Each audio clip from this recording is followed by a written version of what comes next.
La Russie, Vladimir Poutine assomme l'ONU, l'Organisation des Nations Unies. Il a approuvé l'abolition du Conseil de sécurité de l'ONU, de la Cour internationale de justice, de l'Organisation mondiale de la santé et de toutes les organisations de défense des droits de l'homme affiliées aux Américains, comme il l'a écrit.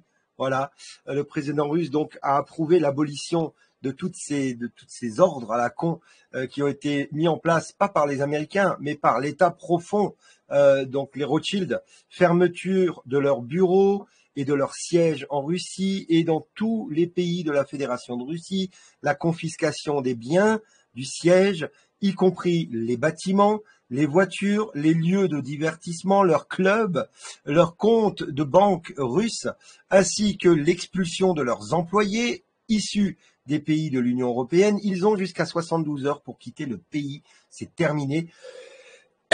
Toutes ces choses sont évaluées à 76 milliards de dollars en produits initiaux, y compris les comptes bancaires, les actifs. Les raisons de ces décisions sont que ces organisations sont faites pour des personnes perverses et créent pour des services leur intérêt, pour servir leur intérêt et les intérêts de leur pays et non ceux des autres pays les plus faibles. Voilà, donc en janvier, la Russie a repris le Kazakhstan et regardez l'Ukraine, mais on a aussi l'Arménie, l'Azerbaïdjan, la Biélorussie, l'Estonie. Tous ces pays-là sont des anciens pays russes et évidemment toutes ces abolitions, c'est hallucinant. Les ambitions de longue date de Poutine de récupérer les anciens territoires russes sont en vigueur, évidemment. C'est voilà, récupérer, oui, mais de les enlever aux mains de l'État profond, c'est ça le but, ok? Donc voilà ce qui se passe. Poutine est en train de faire le ménage total, ok? En train de faire le ménage total. Et on dit Poutine n'est pas suivi par son pays. Eh bien si, bien que les alliés de l'OTAN aient dénoncé l'invasion de l'Ukraine par Vladimir Poutine, un sondeur indépendant à Moscou a trouvé des Russes se ralliant autour du drapeau et donnant à Poutine une approbation de 83% sur ses actions, a rapporté jeudi le New York Times. Et il y a 83% de son peuple qui le suit. Pourquoi? Parce qu'il fait les choses pour le peuple. La Russie vient de briser le dos à l'Occident avec l'arrimage du rouble à l'or. Ils viennent de faire exploser le rouble et ils viennent de tuer l'euro et le dollar. La Russie, donc comme je vous l'ai dit, vient de briser le dos de l'Occident. C'est hallucinant. Le fait de mettre le rouble adossé à de l'or, ils ont tout cassé. Le dollar est mort, l'Europe est morte, l'Union européenne est morte, l'OTAN est morte. Quoi d'autre? L'euro est mort. C'est fini. C'est fini, regardez. C'est George Papadopoulos, notre ami américain, qui nous dit, ancien bras droit de Trump, le rouble russe s'est complètement remis de son effondrement après l'invasion de l'Ukraine. Poutine est maintenant aux commandes, exigeant tous les paiements de gaz russe en rouble à partir d'aujourd'hui. Des pays de l'OTAN et où les contrats seront annulés. Donc là, il le dit, je suppose que les sanctions de Biden n'ont pas fonctionné. Non, pas du tout. Au contraire. Ils sont en train de tuer l'économie mondiale pour reconstruire une nouvelle économie. Et ils sont en train de virer tout le monde. La Russie interdit d'entrer sur son territoire les dirigeants de l'Union européenne et la majorité des eurodéputés. Ils sont tous finis. Ils n'ont plus le droit de rentrer sur le territoire. Tu te rends compte?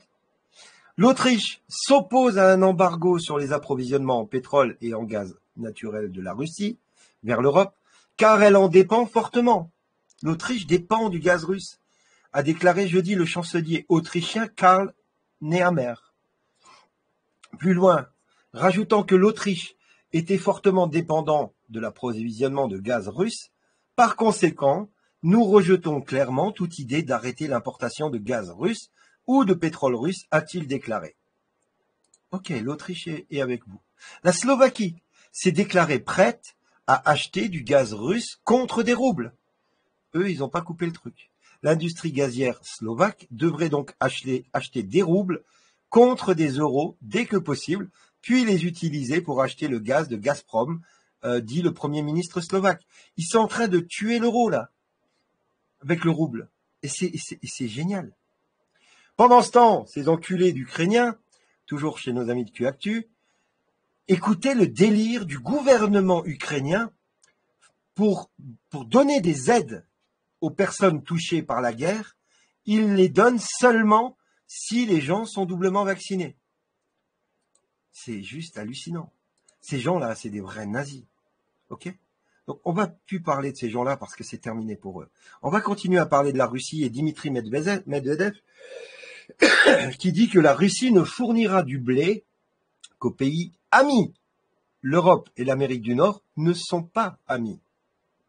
Avec les pays qui refusent de payer en roubles pour le gaz, les contrats s'arrêteront. C'est au tour de l'ancien président russe, et très grand ami de Poutine, l'ancien président russe et actuel vice-président du Conseil de sécurité de Russie, Dimitri Medvedev, d'ajouter une couche, et pas des moindres.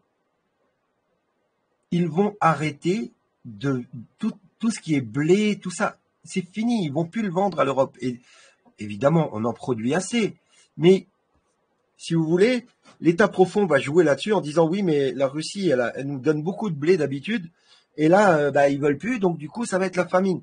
Non, ça va pas être la famine. Tout est créé de toutes pièces.